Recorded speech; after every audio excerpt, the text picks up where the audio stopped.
ପ୍ରଥମ କରନ୍ତିୟ 3 ପର୍ବ ତାର 1 ପଦରୁ 11 ପଦ ପର୍ଯ୍ୟନ୍ତ। ପ୍ରଥମ କରନ୍ତିୟ 3 ପର୍ବ 1 ପଦରୁ 11 ପଦ। ଏ ପ୍ରକାର ଲେଖାଯାଇଅଛି, ପ୍ରଥମ କରନ୍ତିୟ 3 ଅଧ୍ୟାୟ 1 ପଦ ଠାରୁ ଆରମ୍ଭ କରି 11 ପଦ ପର୍ଯ୍ୟନ୍ତ। ହେ ଭାଇମାନେ, ମୁଁ ଆତ୍ମିକ ମନା ଲୋକଙ୍କୁ କହିଲା ପରି ତୁମମାନଙ୍କୁ କହିପାରିଲି ନାହିଁ, କିନ୍ତୁ ଶାରୀରିକ ଲୋକମାନଙ୍କୁ ଓ ଖ୍ରୀଷ୍ଟଙ୍କଠାରେ ଶିଶୁମାନଙ୍କୁ କହିଲା ପରି ତୁମମାନଙ୍କୁ କହିଲି। ମୁଁ ତୁମମାନଙ୍କୁ ଦୁଗ୍ଧପାନ କରାଇ ଅନ୍ୟ ଖାଦ୍ୟ ଦେଲି ନାହିଁ, କାରଣ ତୁମେମାନେ ତାହା ଗ୍ରହଣ କରିବାକୁ ସମର୍ଥ ନଥିଲ, ଆଉ ଏବେ ମଧ୍ୟ ସମର୍ଥ ହୋଇନାହଁ। ତେଣୁ ଏପର୍ଯ୍ୟନ୍ତ ତୁମେମାନେ ଶାରୀରିକ ଅଟ। କାରଣ ଯେତେବେଳେ ତୁମମାନଙ୍କ ମଧ୍ୟରେ ଈର୍ଷା ଓ ବିବାଦ ରହିଅଛି, ତୁମେମାନେ କି ଶାରୀରିକ ନୁହଁ ଓ ମନୁଷ୍ୟର ସ୍ୱଭାବ ଅନୁସାରେ କି ଆଚରଣ କରୁନାହଁ। ଯେହେତୁ ଯେତେବେଳେ ଜଣେ କୁହେ ମୁଁ ପାଉଲଙ୍କର, ପୁଣି ଆଉ ଜଣେ କୁହେ ମୁଁ ଆପୋଲଙ୍କର, ସେତେବେଳେ ତୁମେମାନେ କି ଶାରୀରିକ ନୁହଁ? ଆପୋଲ କିଏ? ପାଉଲ କିଏ? ସେମାନେ ତ ସେବକ ମାତ୍ର, ଯେଉଁମାନଙ୍କ ଦ୍ୱାରା ପ୍ରତ୍ୟେକଙ୍କୁ ପ୍ରଭୁ ଯେପରି ଦେଇଅଛନ୍ତି ତଦନୁସାରେ ତୁମେମାନେ ବିଶ୍ୱାସ କରିଅଛ। ମୁଁ ରୋପଣ କରିଅଛି, ଆପୋଲ ଜଳସେଚନ କରିଅଛନ୍ତି, କିନ୍ତୁ ଈଶ୍ୱର ବୃଦ୍ଧି ସାଧନ କରିଅଛନ୍ତି। ଅତଏବ ଯେ ରୋପଣ କରେ କିମ୍ବା ଯେ ଜଳସେଚନ କରେ ସେ କିଛି ନୁହେଁ, ମାତ୍ର ବୃଦ୍ଧି ସାଧନ କରନ୍ତି ଯେ ଈଶ୍ୱର, ସେ ହିଁ ସାର। ଯେ ରୋପଣ କରେ ଓ ଯେ ସେଚନ କରେ ସେ ନୁହେଁ, ସେ ଦୁହେଁ ଏକ, କିନ୍ତୁ ପ୍ରତ୍ୟେକ ଜଣ ଆପଣା ପରିଶ୍ରମ ଅନୁସାରେ ନିଜର ପୁରସ୍କାର ପାଇବ। କାରଣ ଆମେମାନେ ଈଶ୍ୱରଙ୍କ ସହକର୍ମୀ, ତୁମେମାନେ ଈଶ୍ୱରଙ୍କ କ୍ଷେତ୍ର, ଈଶ୍ୱରଙ୍କ ଗୃହ। ମୋତେ ଦତ୍ତ ଈଶ୍ୱରଙ୍କ ଅନୁଗ୍ରହ ଅନୁସାରେ ମୁଁ ଜଣେ ବୁଦ୍ଧିମାନ ଗୃହ ନିର୍ମାଣକାରୀ ତୁଲ୍ୟ ଭିତ୍ତିମୂଳ ସ୍ଥାପନ କରିଅଛି। ଅନ୍ୟ ଜଣେ ତା ଉପରେ ନିର୍ମାଣ କରୁଅଛି, କିନ୍ତୁ ପ୍ରତ୍ୟେକ ଲୋକ ତା ଉପରେ କିପରି ନିର୍ମାଣ କରୁଅଛି ସେ ସମ୍ବନ୍ଧରେ ସାବଧାନ ହେଉ। କାରଣ ଯେଉଁ ଭିତ୍ତିମୂଳ ସ୍ଥାପିତ ହୋଇଅଛି ତାହା ବ୍ୟତୀତ ଅନ୍ୟ ଭିତ୍ତିମୂଳ କେହି ସ୍ଥାପନ କରିପାରେ ନାହିଁ। ସେହି ଭିତ୍ତିମୂଳ ହେଉଛନ୍ତି ଯୀଶୁଖ୍ରୀଷ୍ଟ। ଆସନ୍ତୁ ଆମେ ପ୍ରାର୍ଥନା କରିବା। ପ୍ରଭୁ ଧନ୍ୟବାଦ ଦେଉଛୁ, ତୁମେ ଆମକୁ ବାକ୍ୟ ଦେଇ କଥା କହିଛ। ଏ ବାକ୍ୟ ମଧ୍ୟ ଆମେ ଯେପରି ସରଳ ଭାବରେ ବୁଝିପାରିବୁ ସେଥିପାଇଁ ଆମକୁ ସାହାଯ୍ୟ କର। ଯୀଶୁଙ୍କ ନାମରେ ପ୍ରାର୍ଥନା କରୁଛୁ। ଆମେ ଏଠି ଦେଖୁଛୁ ଗୋଟେ ଶିଶୁ ବିଷୟରେ, ଗୋଟେ ଛୋଟ ପିଲା ବିଷୟରେ ଆମେ ଦେଖିପାରୁଛୁ। କିଏ ମାନେ ମଣ୍ଡଳୀରେ ଶିଶୁ ହୋଇକରି ଆମେ ଏଠି ଦେଖୁଛୁ। ଶିଶୁ କାହାକୁ କୁହାଯିବ? ଆମେ ଦେଖୁଛୁ ସେ ପିଲା ଶୋଇଛି, ସେ ଗୋଟେ ଶିଶୁ, ଅନୁଗ୍ରହ ଗୋଟେ ଶିଶୁ। ଏମାନେ ଜାଣିନାହାନ୍ତି, ଏମାନେ ବେଶୀ ବିଷୟ ଜାଣିନାହାନ୍ତି। ଏମାନଙ୍କୁ ଖାଲି ଖାଇବାଟା ଦରକାର, ଖେଳିବାଟା ଦରକାର, ଶୋଇବାଟା ଦରକାର। ତା ବାଦେ ଆଉ ସେମାନେ ଆଉ କିଛି ଜାଣିପାରିବେ ନାହିଁ। ସେମାନଙ୍କୁ ଆମେ ଶିଶୁ ବୋଲିକରି କହିଥାଉ। କିନ୍ତୁ ଆତ୍ମିକ ଶିଶୁ କାହାକୁ କୁହାଯିବ? ଏଇଟା ତ ଶାରୀରିକ ଶିଶୁ। ଆତ୍ମିକ ଶିଶୁ ବୋଲେ କ'ଣ? ଆତ୍ମିକ ଶିଶୁ କାହାକୁ କୁହାଯିବ? ମୁଁ ଗତ ଥର ଗୋଟେ ଗାଁ ଯାଇଥିଲି, ଆଉ ସେଠି ଗୋଟେ ପିଲାକୁ ଦେଖିଲି। ତାକୁ 17 ବର୍ଷ ହେଇଛି।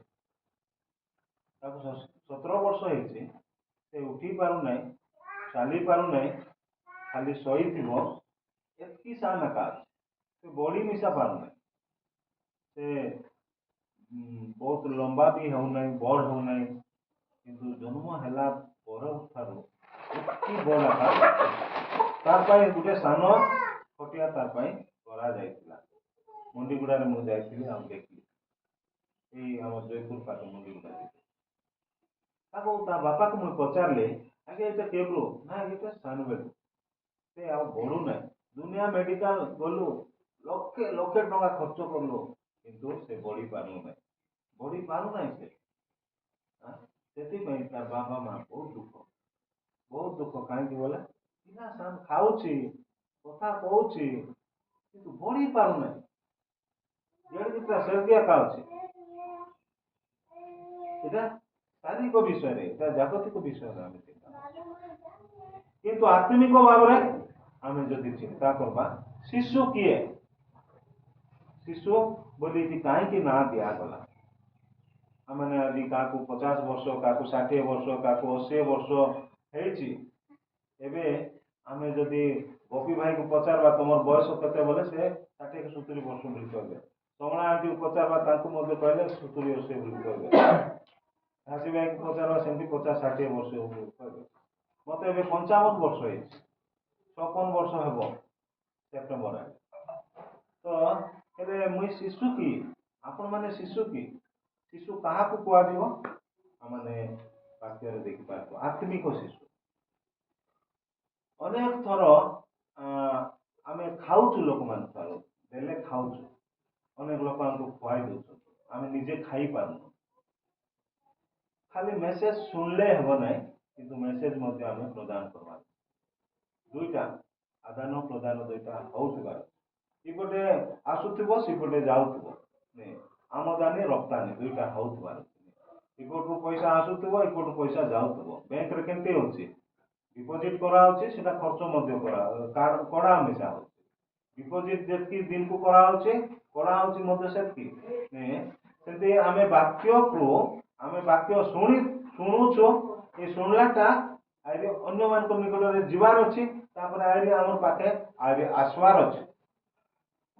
କେବଳ ଆମେ ଖାଇ ଥିଲେ ହେବ ନାହିଁ, କେବଳ ଶୁଣି ଥିଲେ ହେବ ନାହିଁ। ସେ ଶୁଣିଲାଟାକୁ ଅନ୍ୟମାନଙ୍କ ନିକଟରେ ଆମେ ସେଟା କଣ করবার ଅଛି দেবার ଅଛି। ଆମେ ଯୋଉଟା ଖାଇଛୁ ଆମେ ଯୋଉଟା ଶୁଣିଲୁ ସେଟା ଆମେ ଦେବାର ଅଛି। ଯଦି ଆମେ ଦେଉନୁ ଏବେ ପର୍ଯ୍ୟନ୍ତ ଆମେ ଶିଶୁ ଅଛୁ। ଗୋଟେ ଲୋକ 10 ବର୍ଷ ତଳେ ଗୋଟେ ଲୋକ ଖରାପ କଥା କହିଥିଲା, ତାର ମନେ ଅଛି। ଖରାପ କଥା କହିଲାଟା ମନେ ଅଛି, କିନ୍ତୁ ଈଶ୍ୱରଙ୍କର ବାକ୍ୟ ଆମେ ଗତ ସପ୍ତାହରେ କଣ ଶୁଣିଥିଲୁ ସେଟା ଆମର ମନେ ନାହିଁ। ଗତ ସପ୍ତାହରେ କି ବିଷୟ ଶୁଣିଲୁ ଆମେ ଜୀବ ବିଷୟରେ ଶୁଣିଥିଲୁ ନାଇଁ, ସେଟା ଅନେକ ଲୋକଙ୍କର ମନେ ନାହିଁ, କିନ୍ତୁ ଅଳ୍ପ ଲୋକଙ୍କର ମନେ ଅଛି। ଆମେ ଜୀବ ବିଷୟରେ ଶୁଣିଥିଲୁ। ବିଗତ ସପ୍ତାହରେ ଆମେ ଶୁଣିଥିଲୁ ଗର୍ବ ବିଷୟରେ ଆମେ ଶୁଣିଥିଲୁ ନାଇଁ। ତ ଗତ ସପ୍ତାହରେ ଆମେ ଜୀବ ବିଷୟରେ ଶୁଣିଥିଲୁ। ଆଜି ଆମେ ଆତ୍ମିକ ଶିଶୁ ବିଷୟରେ ଆମେ ଆଜି ଶୁଣିବାକୁ ଯାଉଛୁ ନାଇଁ। ତ ବାକ୍ୟକୁ ଆମେ ଶୁଣିକରି ମନେ ରଖିବାର ଅଛି। ସାନ ପିଲାମାନେ କିଛି ମନେ ରଖିପାରିବେ ନାହିଁ, କିନ୍ତୁ ଆମେ ଯେ ବିଶ୍ୱାସୀରେ ଏତେ ବର୍ଷ ହେଲା ବିଶ୍ୱାସ କରୁଛୁ। ଏ ବ୍ରେଦରେନ ଆରମ୍ଭ ହେଲା କେବେ 84ରେ 84 ମସିହାରେ ଚାକ ଅଙ୍କଲ ଏଇ ଉଙ୍ଗରି ଗାଁରେ ଆଇଲେ। 1993 ମସିହାରେ ଚର୍ଚ୍ଚ ହେଲା ବୋଲିକରି ସେଠି ଲେଖା ହେଇଛି। 1993 ମସିହାରୁ ଏବେ ପର୍ଯ୍ୟନ୍ତ ଅନେକ ବିଶ୍ୱାସୀ ମାନେ ଏଠି ଆମେ ଅଛୁ ନାଇଁ। କେତେଟା ବାକ୍ୟ ଆମର ମନରେ ଅଛି, ଆମେ କେତେଟା ବାକ୍ୟ ଶୁଣୁଛୁ ଆଉ ସେଟା ମନେ ରଖୁଛୁ, କି ସବୁ ପାସରି ଗଲୁ। ଏଟଲିଷ୍ଟ ଅଳ୍ପ ମଧ୍ୟ ଆମେ ଯଦି ମନେ ରଖିବା ସେଟା ଜୀବନରେ କାର୍ଯ୍ୟ ହେବାର ଅଛି। ତ କେଉଁମାନେ ଶିଶୁ ମାନେ 1ରୁ 3 ପଦ ଟିକେ ପଢବା। ହେ ଭାଇମାନେ ମୁଁ ଆତ୍ମିକ ମନା ଲୋକଙ୍କୁ କହିଲା ପରି ତୁମମାନଙ୍କୁ କହିପାରିଲି ନାହିଁ, କିନ୍ତୁ ଶାରୀରିକ ଲୋକମାନଙ୍କୁ ଓ ଖ୍ରୀଷ୍ଟଙ୍କ ଠାରେ ଶିଶୁମାନଙ୍କୁ କହିଲା ପରି ତୁମମାନଙ୍କୁ କହିଲି। ଶିଶୁମାନଙ୍କୁ କହିଲା ପରି ତୁମମାନଙ୍କୁ କହିଲି ବୋଲେ ଲେଖା ହେଇଛି। ଆତ୍ମିକ ମନା ଲୋକମାନଙ୍କୁ କହିଲା ପରି ତୁମମାନଙ୍କୁ କହିପାରିଲି ନାହିଁ। ଆତ୍ମିକ ମନା ଆରେ ଜାଗତିକ ମନା, ଶାରୀରିକ ମନା, ଦୁଇଟା ମନ ଅଛି। ଆତ୍ମିକ ମନ, ଶାରୀରିକ ମନ। ଆତ୍ମିକ ମନର ଲୋକମାନଙ୍କୁ କି ପ୍ରକାର କୁହାଯିବ, ଜାଗତିକ ଲୋକମାନଙ୍କୁ କି ପ୍ରକାର କୁହାଯିବ ସେଇଟା ପାଉଲ ଜାଣିଥିଲେ। ସେଥିପାଇଁ କହୁଛନ୍ତି, ହେ ଭାଇମାନେ ଆତ୍ମିକ ମନା ଲୋକମାନଙ୍କୁ କହିଲା ପରି ମୁଁ ତୁମମାନଙ୍କୁ କହିପାରିଲି ନାହିଁ, କିନ୍ତୁ ଶାରୀରିକ ଲୋକମାନଙ୍କୁ ଓ ଖ୍ରୀଷ୍ଟଙ୍କ ଠାରେ ଶିଶୁମାନଙ୍କୁ କହିଲା ପରି ତୁମମାନଙ୍କୁ କହିଲି। କାହିଁକି ଏଇ କଥା କହିଲେ ଶିଶୁମାନଙ୍କୁ କହିଲା ପରି କହିଲି ବୋଲିକରି? ତାର 2 ପଦ ଲେଖା ହେଇଛି। ମୁଁ ତୁମମାନଙ୍କୁ ଦୁଗ୍ଧପାନ କରାଇ ଅନ୍ୟ ଖାଦ୍ୟ ଦେଲି ନାହିଁ, କାରଣ ତୁମେମାନେ ତାହା ଗ୍ରହଣ କରିବାକୁ ସମର୍ଥ ନଥିଲ, ଆଉ ଏବେ ମଧ୍ୟ ସମର୍ଥ ହୋଇନାହ। ଦୁଗ୍ଧପାନ କରାଇ ଅନ୍ୟ ଖାଦ୍ୟ ଦେଲି ନାହିଁ। ଏବେ ପର୍ଯ୍ୟନ୍ତ ଆମେ ଯଦି କ୍ଷୀର ପିଇବୁ, ମାର କ୍ଷୀର ପିଇବୁ, ଆମକୁ ଲାଜ ଲାଗିବ କି ନାହିଁ? ଏବେ ପର୍ଯ୍ୟନ୍ତ ଆମେ ଯଦି ମାର କ୍ଷୀର ଆକା ପିଉଛୁ, ଭାତ ଶାଗ ଖାଉନୁ କିଛି, ତାହେଲେ ଆମକୁ ଲାଜ ଲାଗିବ।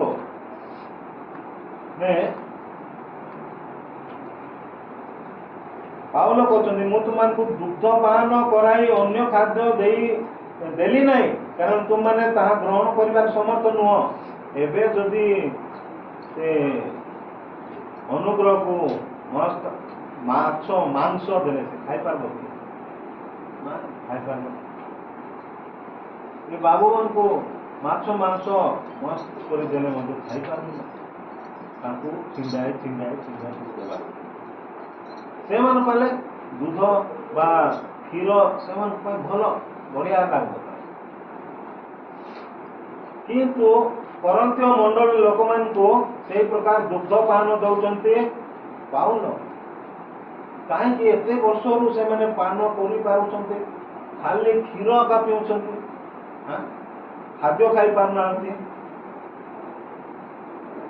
ଖାଲି ଦୁଗ୍ଧ ବା କ୍ଷୀର ଏକା ପିଇବାଟା ଆମ ଜୀବନରେ ଶକ୍ତିଶାଳୀ ହେଇପାରିବନି। ଭାତ ଖାଇବାର ଅଛି। ସେଥିପାଇଁ ମା ମାନେ ଟିକେ ବଡ଼ ହେଲେ କ'ଣ କରିବେ, ତାଙ୍କୁ ଭାତ ଖୁଆଇବେ, ଡାଲି ପାଣି ଦେବେ, ଭାତ ଖୁଆଇବେ, ଆଉ ଧୀରେ ଧୀରେ ସେ ମାଂସକୁ ପେଷ୍ଟ କରି ମଧ୍ୟ ତାଙ୍କୁ ଖୁଆଇବେ, ଯେତିକି ଶକ୍ତିଶାଳୀ ହଉ ବୋଲି। କିନ୍ତୁ କରନ୍ଥୀୟ ମଣ୍ଡଳୀ ଲୋକମାନଙ୍କୁ ସେଇ ପ୍ରକାର ଦୁଗ୍ଧ ଖାଦ୍ୟ ଦିଆଯାଇ ପାରୁନଥିଲା। ସେମାନେ କେବଳ ଦୁଗ୍ଧ ଏକା ପିଉଥିଲେ। ସେ ଦୁଗ୍ଧର ଅର୍ଥ କ'ଣ? କାହିଁକି ସେ ଦୁଗ୍ଧ ଖାଲି ସେମାନେ ପିଉଥିଲେ? ଆମେ ଦେଖିବା 3 ପଦ। ଯେଣୁ ଏପର୍ଯ୍ୟନ୍ତ ତୁମେମାନେ ଶାରୀରିକ ଅଟ, କାରଣ ଯେତେବେଳେ ତୁମମାନଙ୍କ ମଧ୍ୟରେ ଈର୍ଷା ଓ ବିବାଦ ରହିଅଛି, ତୁମମାନେ କି ଶାରୀରିକ ନୁହଁ ଓ ମନୁଷ୍ୟର ସ୍ୱଭାବ ଅନୁସାରେ କି ଆଚରଣ କରୁନାହଁ? ତେଣୁ ଏପର୍ଯ୍ୟନ୍ତ ତୁମମାନେ ଶାରୀରିକ ଅଟ, କାରଣ ଯେତେବେଳେ ତୁମମାନଙ୍କ ମଧ୍ୟରେ ଈର୍ଷା ଓ ବିବାଦ ରହିଅଛି, ତୁମମାନେ କି ଶାରୀରିକ ନୁହଁ ଓ ମନୁଷ୍ୟର ସ୍ୱଭାବ ଅନୁସାରେ କି ଆଚରଣ କରୁନାହଁ। ଏଠି ଆମେ ଦେଖୁଛୁ ଶାରୀରିକ ଅଟ, କାରଣ ଯେତେବେଳେ ତୁମମାନେ ମଧ୍ୟରେ ଈର୍ଷା ଓ ବିବାଦ ରହିଛି, ଯେଉଁ ମଣ୍ଡଳୀରେ ଈର୍ଷା ବିବାଦ କଳହ ସବୁ ରହିଛି, ସେ ମଣ୍ଡଳୀର ଲୋକମାନଙ୍କୁ ପାଉଲ କହୁଛନ୍ତି ସେମାନେ ଶିଶୁ ବୋଲି। ସେମାନେ ଶାରୀରିକ ଅଟନ୍ତି, ସେମାନେ ଦୁଗ୍ଧପାନ କରୁଛନ୍ତି, ସେମାନେ ଏବେ ପର୍ଯ୍ୟନ୍ତ ମାଂସ ଖାଇ ପାରୁନାହାନ୍ତି। ମାଂସ ଖାଇବାଟା ଖାଦ୍ୟ ଆରି କ୍ଷୀର ଆରି ଖାଦ୍ୟ ଦୁଇଟା ଅଲଗା ବିଷୟ। କ୍ଷୀର ବୋଲେ ସାନ ପିଲାମାନେ ଖାଇବେ, ଆଉ ଖାଦ୍ୟ ବୋଲେ ବଡ଼ ଲୋକମାନେ ଖାଇବେ।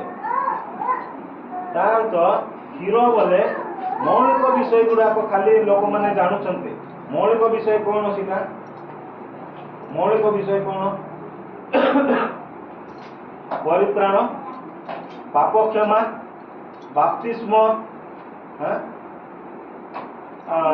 ସହଭାଗିତା, ଏ ବିଷୟ ଏକା ଖାଲି ଜାଣୁଛନ୍ତି। କଟେଜ ମିଟିଂ, ଆଇରି କିଛଟା ସିଷ୍ଟର ମିଟିଂ, କଟେଜ ମିଟିଂ, ଆଇରି ଆମର ଉପାସନା ମିଟିଂ, ସଣ୍ଡେ ସ୍କୁଲ, ଏତିକି ଏକା ଯିବା ପାଇଁ ଜାଣୁଛନ୍ତି। ଠିକ ଅଛି, କିନ୍ତୁ ଗଭୀରକୁ ଆମେ ଯାଇପାରୁନା। କଟେଜ ମିଟିଂ ଯାଅ, ସିଷ୍ଟର ମିଟିଂ ଯାଅ, ୱାର୍ସିପ ଯାଅ, ସବୁ ବିଷୟ କର, କିନ୍ତୁ ଗଭୀରକୁ ଯିବାର ଅଛି। ଆର୍ଥିକ ବାକ୍ୟ ଜାଣିବାର ଅଛି। ସେ ମୌଳିକ ବିଷୟ ହେଉଛି ଶାରୀରିକ ବା ଦୁଗ୍ଧପାନ ବିଷୟକୁ ମୌଳିକ ବିଷୟ ବୋଲି କୁହାଯାଉଛି। ଦୁଗ୍ଧପାନ ବିଷୟକୁ ଯୋଉଟାକି ମୌଳିକ ବିଷୟ ବୋଲି କୁହାଯାଉଛି। କିନ୍ତୁ ଗୁରୁପାକ ଖାଦ୍ୟ ବୋଲି ଆମେ ଗୁରୁପାକ ଖାଦ୍ୟ ବୋଲେ ସେଟା ମାଂସକୁ ବୁଝାଉଛି, ଆଉ ଗୁରୁପାକ ଖାଦ୍ୟ ବୋଲେ ସେଟା ଆତ୍ମିକର ଗଭୀର ବାକ୍ୟକୁ ବୁଝାଉଛି। ଆମେ ଆଜି ସେଇ ଗୁରୁପାକ ଖାଦ୍ୟ ଖାଇପାରୁଛୁ। ଏତେ ବର୍ଷ ହେଲା ଆମେ ମଣ୍ଡଳୀରେ ରହୁଛୁ, ଗଭୀର ବିଷୟ କହିଲେ ଆମେ ବୁଝିପାରୁନା। ଖାଲି ଉପର ବିଷୟ କହିଲେ ଏକା ଆମେ ବୁଝୁଛୁ। ତାହେଲେ ଆମେ କେମିତି ବଢ଼ବା? ଏବେ ପର୍ଯ୍ୟନ୍ତ ଆମେ ଶିଶୁ ଏକା ଅଛୁ। କେବେକୁ ଆମେ ବଡ଼ ଲୋକ ହେବା? କେବଳ ଅନ୍ୟମାନଙ୍କୁ ଆମେ ପ୍ରଭୁଙ୍କର ସୁସମାଚାର କହିବା, କେବଳ ଆମେ ଗୋଟେ ପ୍ରାର୍ଥନାଶୀଳ ଜୀବନ କାଟି ଅନ୍ୟମାନଙ୍କ ପାଇଁ ଆମେ ବଚର କାରଣ ହେବା, ସେମାନଙ୍କ ପାଇଁ ଆମେ ଅନେକ ଲୋକ ପ୍ରଭୁକୁ ଜାଣିନାହାନ୍ତି, ସେମାନେ ଯେମିତି ପ୍ରଭୁକୁ ଜାଣିବେ ସେ ବିଷୟ ଆମେ କେବେ କରିବା? ବିବାଦ ଆସୁଛି, ବିବାଦ ଆସୁଛି ମଣ୍ଡଳୀରେ, ଯେତେବେଳେ ଈର୍ଷା ଆସୁଛି, ଯେତେବେଳେ ଝଗଡ଼ା ଆସୁଛି, ଏ ଦୁଇଟା ବିଷୟ ଆସିଲେ ତାପରେ କ'ଣ ଆଇବ? ଈର୍ଷା ଆଇବ, ଝଗଡ଼ା ଆଇବ, ତାପରେ କ'ଣ ହେବ? ଦଳଭେଦ ହେବ, ଡିଭିଜନ ହେବ।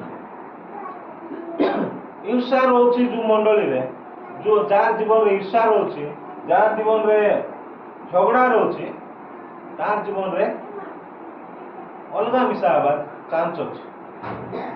ଆଜି ଯଦି ଆମେ ଚିନ୍ତା କରିବା କେଉଁ ମଣ୍ଡଳୀରେ ଈର୍ଷା ନାହିଁ, କେଉଁ ମଣ୍ଡଳୀରେ ଝଗଡ଼ା ନାହିଁ, କେଉଁ ମଣ୍ଡଳୀରେ ଦଳଭେଦ ନାହିଁ, ତାର ଜୀବନରେ ମଧ୍ୟ ଈର୍ଷା ଝଗଡ଼ା ଏସବୁ ବିଷୟ ନାହିଁ କି ଅଛି।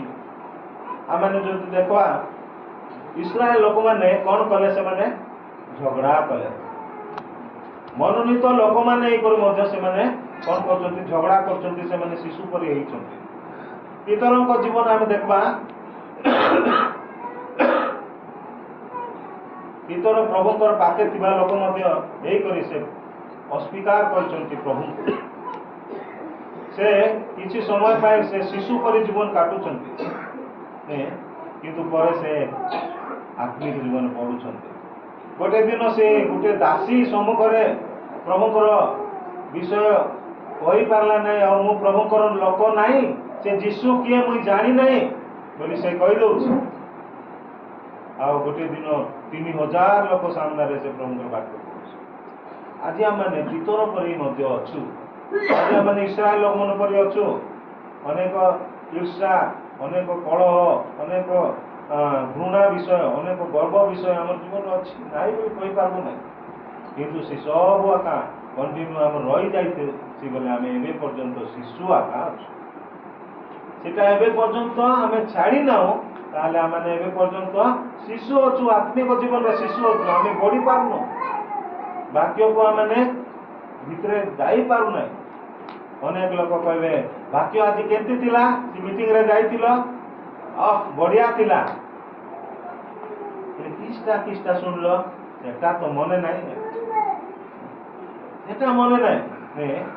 ଅନେକ ଲୋକ ବାକ୍ୟ ଶୁଣିବେ କିନ୍ତୁ ବଢ଼ିଆ ଅଛି ବୋଲି କହିବେ, କିନ୍ତୁ ଭିତରେ ଯିବ। ସେଟା କୋଉଠି ଆମେ ଦେଖୁଛୁ, କେତେକ ବିହନ କୋଉଠି ପଡ଼ିଲା? ବାଟ ପାଖରେ ପଡ଼ିଲା। କେତେକ ବିହନ କୋଉଠି ପଡ଼ିଲା? ପତରିଆ ଭୂଇଁରେ, ଆଉ କେତେକ ବିହନ କଣ୍ଟା ବୁଦାରେ, ଆଉ କେତେକ ବିହନ ଭଲ ଭୂଇଁରେ। ଆଜି ସେମିତି ଅଛି, ବାକ୍ୟ ଶୁଣିଦେଲ, ଏଇଠି ବଢ଼ିଆ ଲାଗୁଛି, କିନ୍ତୁ ପଦାରେ ଗଲା ପରେ ଆଉ ସେ ବାକ୍ୟ ମନେ ନାହିଁ, ପଳାଉଛି। ତ ଆମେ ସେଇ ପ୍ରକାର ଶିଶୁମାନେ କିଛି ସମୟ ଏକା ସେମାନେ ଶୁଣିବେ, ତାପରେ ସେମାନେ ଭୁଲିଯିବେ। ଆଜି ଆମମାନଙ୍କ ଜୀବନରେ ଆମେ ସେଇ ପ୍ରକାର ଅଛୁ। ଯଦି ସେଇ ପ୍ରକାର ଅଛୁ, ଆମେ ଏବେ ପର୍ଯ୍ୟନ୍ତ ଶିଶୁରେ ଏକା ଅଛୁ, ଆମେ ଶିଶୁରେ ଏକା ଅଛୁ, ଆମେ ବଢ଼ିପାରୁନୁ। ତେଣୁକରି କ୍ଷୀରରେ କ'ଣ କ'ଣ ଥିବ? ଭିଟାମିନ୍ ଏ ଥିବ, ଭିଟାମିନ୍ ବି ଥିବ, ଭିଟାମିନ୍ B1 ଥିବ, B2 ଥିବ, ଭିଟାମିନ୍ B12 ଥିବ ବୋଲିକରି ମୁଁ ଦେଖୁଛି। ଏଇଟା ସବୁ ଭିଟାମିନ୍ କ୍ଷୀର ପିଇଲେ ଆମକୁ ଶକ୍ତି ଦେବ, ଆଇରେ ଆମକୁ ବଳ ଦେବ, ତାପରେ ଆମର ଶିରା ପ୍ରଶିରା କାର୍ଯ୍ୟ କରିବ, ରକ୍ତ ହେବ, ଅନେକ ବିଷୟ ଅଛି କ୍ଷୀର ପିଇଲେ। କିନ୍ତୁ ଏଇ ଜାଗତିକ କ୍ଷୀର ସେଟା, କିନ୍ତୁ ଆତ୍ମିକ କ୍ଷୀର ଯଦି ଆମେ ପିଉଛୁ, ସେଇଟା ଆମର ଆତ୍ମିକ ପାଇଁ ଆମକୁ ଦରକାର ଅଛି। ତେଣୁକରି ଆମେ ସେ ଆତ୍ମିକ କ୍ଷୀର ଆମେ ପିଇବା। ସେଥିପାଇଁ ପ୍ରଥମ ପିତର ତାର 2 ପର୍ବ 2 ପଦରେ ଆମେ ଦେଖିବା। ପ୍ରଥମ ପିତର 2 ପର୍ବ 2 ପଦ ପ୍ରକାର ଲେଖାଯାଏ। ପ୍ରଥମ ପିତର 2:2 ପଦ, ନବଜାତ ତାହେଲେ ସମସ୍ତ ପ୍ରକାର ଦୁଷ୍ଟତା, ଛଳ, କପଟ, ଈର୍ଷା ଓ ପରନିନ୍ଦା ପରିତ୍ୟାଗ କରି ନବଜାତ ଶିଶୁତୁଲ୍ୟ ପାରମାର୍ଥିକ ଅମିଶ୍ରିତ ଦୁଗ୍ଧ ପାନ କରିବାକୁ ଇଚ୍ଛା କର, ଯେପରି ତୋ ଦ୍ୱାରା ପରିତ୍ରାଣ ସେ ବୃଦ୍ଧି ପାଇପାର। ନବଜାତ ଶିଶୁ ତୁଲ୍ୟ ଅମିଶ୍ରିତ ଦୁଗ୍ଧ ଦୁଗ୍ଧ। ଏଠି ଆମେ ଦୁଗ୍ଧ ବିଷୟ ଦେଖିଲୁ, ଏଠି ଅମିଶ୍ରିତ ଦୁଗ୍ଧ ବୋଲି ଦେଖିଲୁ। ଦୁଇଟା ଅଲଗା ଅଲଗା ଅଛି।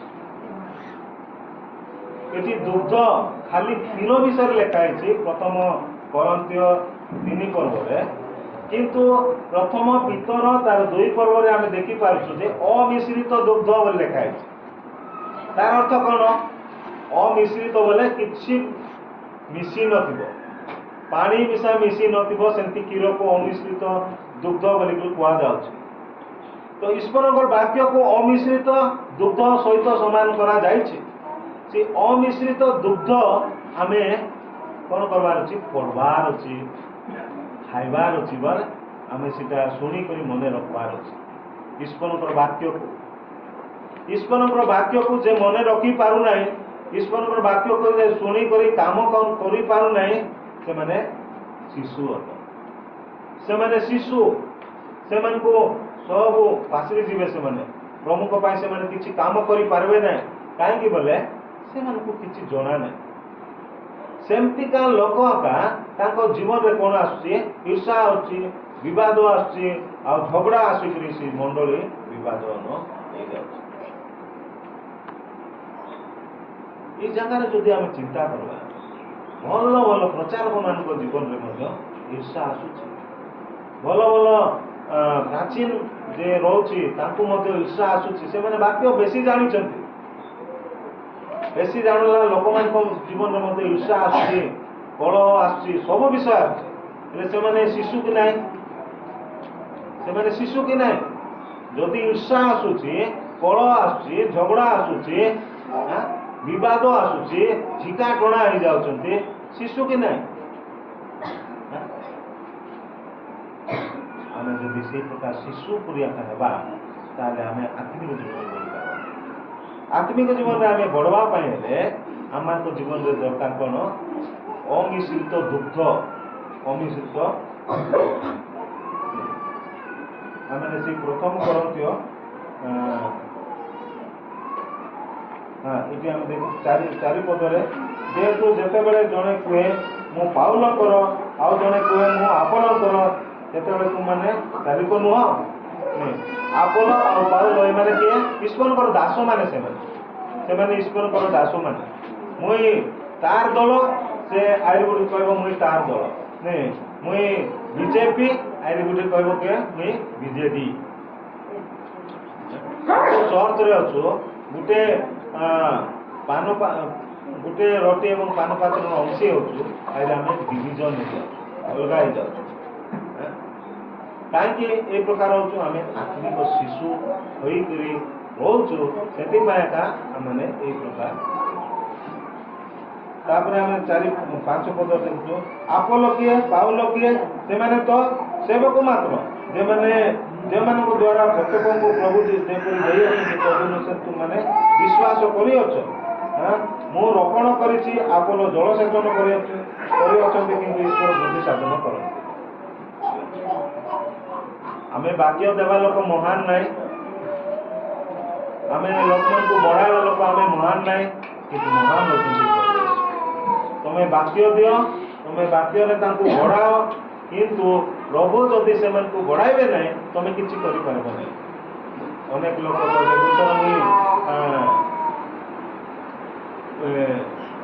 ବୈପାରୀଗୁଡ଼ାରେ ପ୍ରଚାର କରିବା ପାଇଁ ଯାଇଥିଲି, ଆଉ ଯେତେବେଳେ ପ୍ରଚାର କରି ଆଇଲା ପରେ ଜଣେ ଲୋକ ମୋତେ ଡାକିଲା, କହିଲା ସେଟା ମୋର ଏରିଆ, ମୋର ଲୋକମାନେ, ତମେ ଯାଇକରି କାହିଁକି ସେଠି ପ୍ରଚାର କଲ?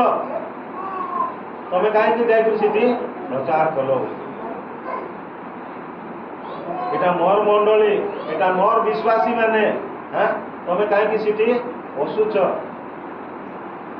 ସବୁ ପ୍ରଭୁଙ୍କର ଏ ମଣ୍ଡଳୀ ପ୍ରଭୁଙ୍କର, କୋଉ ପାଷ୍ଟରର ନାହିଁ, କୋଉ ପ୍ରାଚୀନର ନାହିଁ, କୋଉ ବିଶ୍ୱାସୀର ନାହିଁ, ଏଇଟା ପ୍ରଭୁଙ୍କର ଲୋକମାନେ। ସେମାନେ ଆମେ ଯୋଉଠି ମଧ୍ୟ ପ୍ରଭୁଙ୍କ ବ୍ୟବହାର ହେଇପାରିବା,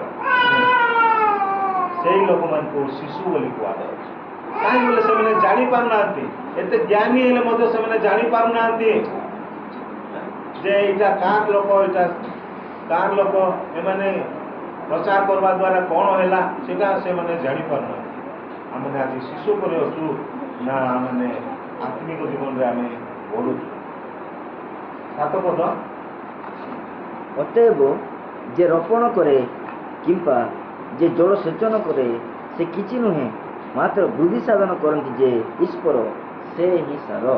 ଯେ ରୋପଣ କରେ, ଏବେ ଗୋଟେ ଗଛ ଲଗାଇଲୁ ଆମେ, ମୁଇଁ ଗଛ ଲଗାଇଲି ହେଲା, ତାପରେ ଆପଣମାନେ ଆସି ପାଣି ଦେଲେ।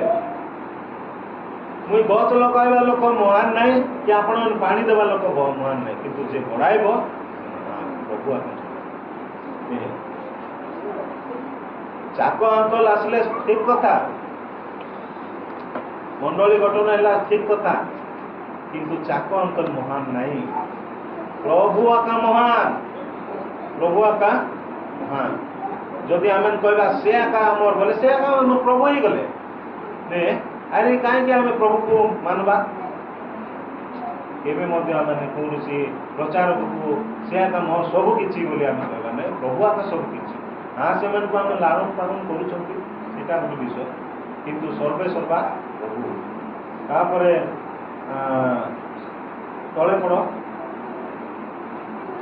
ଯେ ରୋପଣ କରେ ଓ ଯେ ସେଚନ କରେ ବୋଲେ ପାଣି ଦେବ, ସେ ଦୁହେଁ ଏକ, ସେମାନେ ଦୁହେଁ ଏକ, କିନ୍ତୁ ପ୍ରତ୍ୟେକ ଜଣ ଆପଣା ପରିଶ୍ରମ ଅନୁସାରେ ନିଜର ପୁରସ୍କାର ପାଇବ। ଆମର ଏବେ ଚାକ ଅଙ୍କଲ ଆସିକରି କରିଲେ ତାଙ୍କର ପୁରସ୍କାର ପ୍ରଭୁ ଦେବେ। ପ୍ରଭୁ କାହାକୁ ଭୁଲି ଯାଇନାହାନ୍ତି। ଆମେ ଏକ ପରିଶ୍ରମ ଅନୁସାରେ ସେ ନିଜେ ଦେବେ ପୁରସ୍କାର। 9 ପଦରେ, କାରଣ ଆମମାନେ ଈଶ୍ୱରଙ୍କ ସହକର୍ମୀ। ଆମମାନେ ଈଶ୍ୱରଙ୍କର ସହକର୍ମୀ। ତୁମେ ମାନେ ଈଶ୍ୱରଙ୍କର କ୍ଷେତ୍ର, ଈଶ୍ୱରଙ୍କର ଗୃହ। ଆଜି ଆମ ହୃଦୟ ହେଉଛି ଈଶ୍ୱରଙ୍କର କ୍ଷେତ୍ର ବା ଗୃହ। ପ୍ରଭୁ ଆମ ହୃଦୟରେ ବାସ କରିବା ପରମେଶ୍ୱର। ତେଣୁକରି ଲେଖା ହେଇଛି ଈଶ୍ୱରଙ୍କର ସହକର୍ମୀ। ଆଜି ଆମମାନେ କୋ-ୱାର୍କର, ବ୍ରେଦରେନ୍ ମଣ୍ଡଳୀରେ କେବଳ ପାଷ୍ଟର ଆକା ପ୍ରଚାର କରିବ ନାହିଁ, କେବଳ ପ୍ରାଚୀନ ଆକା ପ୍ରଚାର କରିବ ନାହିଁ, ବିଶ୍ୱାସୀ ମଧ୍ୟ ପ୍ରଚାର କରିବା ଅଧିକାର ଅଛି। ଲୁଥରାନ ମଣ୍ଡଳୀ ନାହିଁ ଯେ କି ଅନ୍ୟ ପେଣ୍ଟିକୋଷ୍ଟାଲ ମଣ୍ଡଳୀ ନାହିଁ ଯେ ଖାଲି ପାଷ୍ଟର ଏକା ପ୍ରଚାର କରିବ ବୋଲି।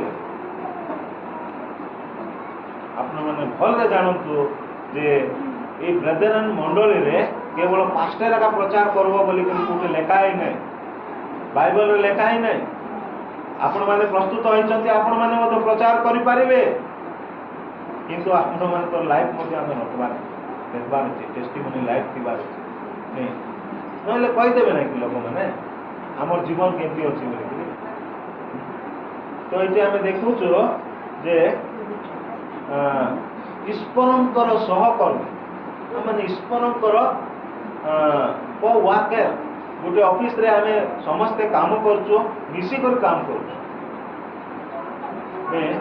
ଭାଲିଆ ମିଲରେ କାମ କରୁଛୁ ବୋଲେ ସେମାନେ ସହକର୍ମୀ, ତାଙ୍କର ସବୁ ସାଙ୍ଗମାନେ ସହକର୍ମୀ। ପ୍ରଭୁଙ୍କର ଆମେ ସହକର୍ମୀ, ପ୍ରଭୁ କାର୍ଯ୍ୟ କରୁଛନ୍ତି, ଆମେ ମଧ୍ୟ କାର୍ଯ୍ୟ କରବାର ଅଛି।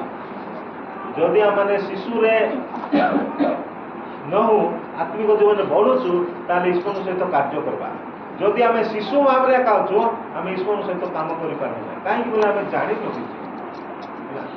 ନ ଜାଣିଲା ଲୋକ ଆକା ପ୍ରଭୁ ଶିଖାଇବେ। ଶିଷ୍ୟମାନେ କିଛି ଜାଣିନଥିଲେ, କିନ୍ତୁ ପ୍ରଭୁ ତାଙ୍କୁ ଶିଖାଇଲେ। BA MA ପାଠ ପଢ଼ିଥିଲେ କି ନାହିଁ, ପ୍ରଭୁଙ୍କ ସହିତ 3.5 ବର୍ଷ ସେମାନେ ଥିଲେ, ଶିଖିଲେ। ଆମେ ଭାବୁଛୁ ଥିଓଲୋଜି ଗଲେ ଏକା ସବୁ ଶିଖି ହେବ ବୋଲି, ନାଇଁ। ପ୍ରଭୁଙ୍କର ବାକ୍ୟ ଆମେ ସବୁଦିନ ଶିଖିବାର ଅଛି। ସହକର୍ମୀ, ପ୍ରଭୁଙ୍କ ସହିତ ଆମେ ସହକର୍ମୀ। ପ୍ରଭୁ କାର୍ଯ୍ୟ କରୁଛନ୍ତି, ଆମେ ମଧ୍ୟ କରିବା। ଆଜି ଛତିଶଗଡ଼ରେ ଗୋଟେ ଲୋକର 70 ଏକର ଜମି ଥିଲା ବୋଲିକରି କାଲି କହୁଥିଲେ। ଜଣେ ଲୋକ ଆସିଲା, ବାବୁ 70 ଏକର ଜମିର ମାଲିକ ହେବା ପାଇଁ ଚାହୁଁଛୁ, ଆରାମସେ ରହିବା ପାଇଁ ଚାହୁଁଛୁ, ତାହେଲେ ଏଠି ରହ। ଯଦି ଯୀଶୁକୁ ଜାଣିବା ପାଇଁ ଚାହୁଁଛୁ ବୋଲେ ଏଟା ଛାଡ଼ିକୁ ଯିବାକୁ ପଡ଼ିବ। ଯୀଶୁକୁ ଦରକାର ନା 70 ଏକର ଜମି ଦରକାର ତତେ କହ। ସେ କହିଲା ମତେ ଯୀଶୁକୁ ଦରକାର। ଭାବ ତାକୁ ଭାଗିଲେ ଏବେ ସେ ଜଗଦଲପୁରରେ ଆସିଛି ପୁଣି ମୁଇଁ ଜାଣିନାହିଁ କାଲି କହୁଥିଲେ ସେ ଏଣେ ତେଣେ ବୁଲୁଛି କିଏ ଦେଲେ ଖାଉଛି ଆରି ରହୁଛି ବୋଲି କହୁଥିଲି ଆମକୁ ଯଦି ଏମିତି ପ୍ରଶ୍ନ ଏବେ ଆଇବ ଏବେ ସେନ୍ସସ୍ ଡ୍ୟୁଟି ଚାଲିଛି ଅନେକ ପ୍ରଶ୍ନ ପଚାରୁଛନ୍ତି ଲୋକମାନେ ଆମେ କେଉଁଟା ମନୋନୀତ କରିବା ଏବେ ଆପଣମାନଙ୍କୁ ଯେଉଁ ପ୍ରଶ୍ନ ପଚାରିବେ ଶିକ୍ଷକମାନେ ଆସିକରି ଘରେ ଘରେ ସର୍ଭେ କରୁଛନ୍ତି ଆପଣମାନଙ୍କୁ ଅନେକ ପ୍ରଶ୍ନ ପଚାରିଯିବ 33 ନା 31ଟା ପ୍ରଶ୍ନ ଆପଣଙ୍କୁ ପଚାରିବେ ଆପଣ ଟିକେ ଜାଗ୍ରତରେ ଉତ୍ତର ଦେବାକୁ ପଡ଼ିବ ଆପଣମାନେ ଜାଗ୍ରତରେ ଉତ୍ତର ଦେବାକୁ ପଡ଼ିବ ଆପଣମାନଙ୍କୁ 70 ଏକର ଜମି ଦରକାର ନା ଯୀଶୁଙ୍କୁ ଦରକାର ଆଜି ଆମେ କାହାକୁ ଦରକାର ଆମେ ଚିନ୍ତା କରବାର ଅଛି ଈଶ୍ୱରଙ୍କର ସହକର୍ମୀ ଆମେ ହେବା ପାଇଁ ହେଲେ 70 ଏକର ଜମି ମିଶା ଛାଡ଼ବା ପାଇଁ ପଡ଼ିବ 70 ଏକର ଜମି ମିଶା ଛାଡ଼ବାକୁ ପଡ଼ିବ ଆଉ ଈଶ୍ୱରଙ୍କର ସହକର୍ମୀ ହେବା ପାଇଁ ପଡ଼ିବ ଈଶ୍ୱରଙ୍କର ସହିତ ଆମେ କାମ କରବାର ଅଛି ଆଚ୍ଛା ପ୍ରଚାର ସୁସମାଚାର ପ୍ରଚାର କରବାଟା ଏକା ପ୍ରଭୁଙ୍କର କାମ କି ଘରେ ବସିକରି ପ୍ରାର୍ଥନା କରବାଟା କ'ଣ ଈଶ୍ୱରଙ୍କର କାମ ନାହିଁ କି ଘରେ ବସି ଆପଣମାନେ ପ୍ରାର୍ଥନା କରନ୍ତୁ ସେଇଟା ମଧ୍ୟ ପ୍ରଭୁଙ୍କର ସହିତ ସହକର୍ମୀ ହେଉଛନ୍ତି ଆମେ ଯଦି ଆତ୍ମିକ ଜୀବନରେ ବଢ଼ୁଛୁ ଆମେ ଯଦି ଆତ୍ମିକ ଜୀବନର ବଡ଼ ଲୋକ ହେଉଛୁ ବୋଲେ ଆମେ ପ୍ରାର୍ଥନା କରବାର ଅଛି ଆମେ ବାକ୍ୟ ମନେ ରଖବାର ଅଛି ଆମେ ଶିଶୁ ଉପରେ ହେଇକରି ରହିବା ନାହିଁ ଆମେ ଝଗଡ଼ା ଝାଟି ଆମମାନଙ୍କ ଭିତରେ ବଡ଼ ହେବାର ନାହିଁ ଯଦି ସେଇ ପ୍ରକାର ଅଛି ତାହେଲେ ଆମେ ଶିଶୁ ଆମେ ଏବେ ପର୍ଯ୍ୟନ୍ତ ବଢ଼ିପାରୁଛୁ ତାପରେ ଆମେ ଶେଷ କରିବା 10 ପଦ ମୋତେ ଦତ୍ତ ଈଶ୍ୱରଙ୍କ ଅନୁଗ୍ରହ ଅନୁସାରେ ମୁଁ ଜଣେ ବୁଦ୍ଧିମାନ ଗୃହ ନିର୍ମାଣକାରୀ ତୁଲ୍ୟ ଭିତ୍ତିମୂଳ ସ୍ଥାପନ କରିଅଛି ଅନ୍ୟ ଜଣେ ତାହା ଉପରେ ନିର୍ମାଣ କରୁଅଛି କିନ୍ତୁ ପ୍ରତ୍ୟେକ ଲୋକ ତାହା ଉପରେ କିପରି ନିର୍ମାଣ କରୁଅଛି ସେ ସମ୍ବନ୍ଧରେ ସାବଧାନ ହେଉ ମୋତେ ଦତ୍ତ ଈଶ୍ୱରଙ୍କ ଅନୁଗ୍ରହ ଅନୁସାରେ ମୁଁ ଜଣେ ବୁଦ୍ଧିମାନ ଗୃହ ନିର୍ମାଣକାରୀ ତୁଲ୍ୟ ଭିତ୍ତିମୂଳ ସ୍ଥାପନ କରିଅଛି ଆମେ ଜାଣୁଛୁ ସେ ଦୁଇ ଜଣ ଘର ବାନ୍ଧିଲେ ଜଣେ ବାଲି ଉପରେ ଜଣେ ପଥର ଉପରେ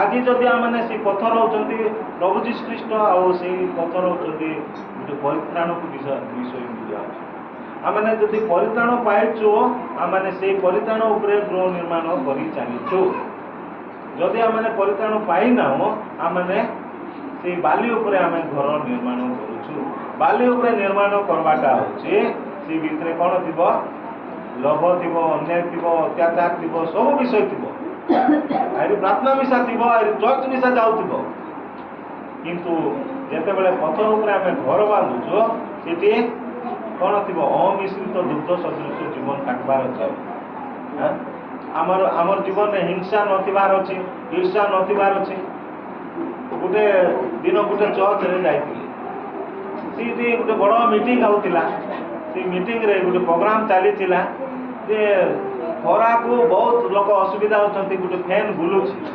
ବୁଲୁନାହିଁ ସବୁ ଫ୍ୟାନ୍ ବୁଲୁଛି ଗୋଟେ ଫ୍ୟାନ୍ ବୁଲୁନାହିଁ ମୁଁ ଗୋଟେ ଲୋକ କହିଲି ଆଜ୍ଞା ଏଇଟା କାହିଁକି ବୁଲୁନାହିଁ ନାଇଁ ସେଟା ରିପେୟାର ହେବାର ଅଛି ତାପରେ ସେ ପ୍ରୋଗ୍ରାମ ସରିଗଲା ପରେ କେତେ ଦିନ ପରେ ମୁଇଁ ପଚାରିଲି ସେ ଫ୍ୟାନ୍ ରିପେୟାର ହେଲା କି ଆଜ୍ଞା କୋଉଠି ହେବ ସେଠି ପାଷ୍ଟର ଅଛି ସେଠି ଆମର କିଏ ଆମର ପ୍ରାଚୀନ ମାନେ ଅଛନ୍ତି ବିଶ୍ୱାସୀ ମାନେ ଅଛନ୍ତି ସେ ତାକୁ ଦେଖାଉଛି ସେଟା ହେଉଛି ଈର୍ଷା ହେଲା ସେ ଇଭାଞ୍ଜେଲିଷ୍ଟ କହିବ କି ସେ ପାଷ୍ଟର କହିବ ସେ ପ୍ରାଚୀନ କହିବ ଏଇଟା ମୋର କାମ ନାହିଁ ଏଇଟା ତାର କାମ ସେ କହିବ ତାକୁ ସେଇଟା ମୋର କାମ ନାହିଁ ସେଇଟା ତାର କାମ ଏଇଟା ହେଉଛି ଈର୍ଷା ଏଇଟା ହେଉଛି ଈର୍ଷା ଏଇଟା ହେଉଛି ହିଂସା ଏ ପ୍ରକାର ହିଂସା ଯଦି ହେବ ଆମେ ଶିଶୁ ଅଟୁ ମୋର ପ୍ରିୟ ଭାଇ ଭଉଣୀମାନେ ଆଜି ଆମ ପରିବାରରେ ଆମେ ସେଇ ପ୍ରକାର ଜୀବନ କାଟୁଛୁ ଆମର ଜୀବନରେ ଗୋଟେ ଇଗୋ ବା ଗର୍ବ ଗୋଟେ ଯଦି ଅଛି ସେଇଟା ହିଂସା ବା ସେଇଟା ଶିଶୁ ପରି ଆମେ ଜୀବନ କାଟୁଛୁ ଇସ୍ରାଏଲ ଲୋକମାନେ ଶିଶୁ ପରି ଜୀବନ କାଟୁଥିଲେ ବିବାଦ କରୁଥିଲେ ବିବାଦ ବୋଲେ ମଶା ପାଖେ ଯାଇକରି ପାଣି ନାହିଁ ମାଂସ ନାହିଁ ଆମେ ଆରାମସେ ରହୁଥିଲୁ ସେ ମିଶର ଦେଶରେ ଏଠି କିଛି ମିଳୁନାହିଁ ଚର୍ଚ୍ଚା ସବୁ କରାଯାଉ ଆମକୁ ପ୍ରଭୁ ଏଇ ଜଗତରେ ରଖିଛନ୍ତି ଚର୍ଚ୍ଚା କରିବା ପାଇଁ ନାହିଁ ପ୍ରଭୁଙ୍କୁ ଗୌରବ କରିବା ପାଇଁ ଯଦି ଆମେ ଶିଶୁ ଆତ୍ମିକ ଭାବରେ ଶିଶୁ ଅଟୁ ତାହେଲେ ଆମେ ଆଗକୁ ବଢ଼ିପାରିବା ନାହିଁ। ଆମେ ଆଗକୁ ବଢ଼ିବା ପାଇଁ ହେଲେ ଆମେ ପ୍ରଭୁଙ୍କର ବାକ୍ୟକୁ ଧ୍ୟାନ କରି ଆମେ ଗୁରୁ ପାକ ଖାଦ୍ୟ ଆମେ ଖାଇବାର ଅଛି। ଏ ମୌଳିକ ବିଷୟରେ ଆକା ରହିବା ନାହିଁ। କେବଳ ବାପ୍ତିସ୍ମ, କେବଳ କଟେଜ ମିଟିଂ, କେବଳ ଉପାସନାରେ ଆକା ଆମେ ରହିବା ନାହିଁ। ଆଜି ଗଭୀରକୁ ଯିବା। ଆପଣମାନେ ଏଇ ଜାଗାରେ ଆସି ପ୍ରଚାର କରିବାର ଅଛି। ସେଇଟା ପ୍ରଭୁ ଚାହୁଁଛନ୍ତି। ପ୍ରଭୁ ଚାହୁଁଛନ୍ତି ଆପଣମାନଙ୍କୁ ଏଇ ପ୍ରକାର ଗୋଟେ ମୁହୂର୍ତ୍ତ ଦେଖାଇବା ପାଇଁ। ତ ପ୍ରଭୁ ଆଜି ଆମମାନେ ଆତ୍ମିକ ଜୀବନରେ ଶିଶୁ ଗୋଟେ ବୟୋଜ୍ୟେଷ୍ଠ ଲୋକ କରି ଆମେ ହେବା। ଆମମାନେ କେବଳ କ୍ଷୀର ଏକା ପିଇବା ନାହିଁ, କିନ୍ତୁ ଗୁରୁ ପାକ ଖାଦ୍ୟ ଆମେ ଖାଇବା ପାଇଁ ପ୍ରଭୁ ଆମକୁ ଆଶୀର୍ବାଦ କରନ୍ତୁ, ଅନୁଗ୍ରହ କରନ୍ତୁ। ଆଗାମୀ ଦିନମାନଙ୍କରେ ଯେପରି ଆମମାନେ ସେଇ ଶିଶୁ କରି ନୁହେଁ, ଆମମାନେ ବୟୋଜ୍ୟେଷ୍ଠ ଲୋକ କରି ଆଗକୁ ବଢ଼ିବା ପାଇଁ ପ୍ରଭୁ ଆମକୁ ଅନୁଗ୍ରହ ଆଶୀର୍ବାଦ